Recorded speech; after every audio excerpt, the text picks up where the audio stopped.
The severe storms that swept through the area last night knocked down trees and power lines and damaged some homes and buildings. News 8's Madeline O'Neill is here now to show us some of the area's hardest hit. Madeline.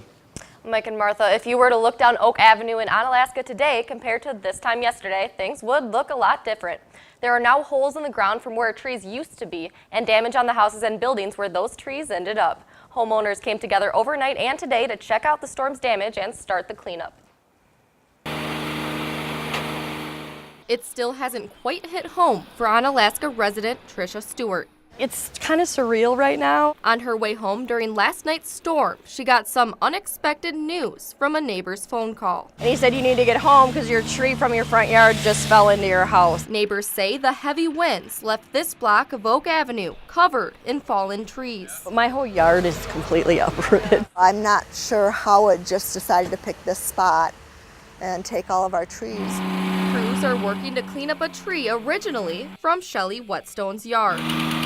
It looks like it was plucked up in the storm. It didn't lift up the root system like the other trees here. Hitting her neighbor's garage and just narrowly missing his car. I looked out the window and the wind was blowing really strong. The dogs were barking and I said, our tree is gone. And my husband said, what do you mean it's gone? I said, it's just gone. While dealing with the storm's aftermath, homeowners in this tight-knit community are happy to report no one is hurt. Structural things, the houses, the trees, the landscaping can all be fixed.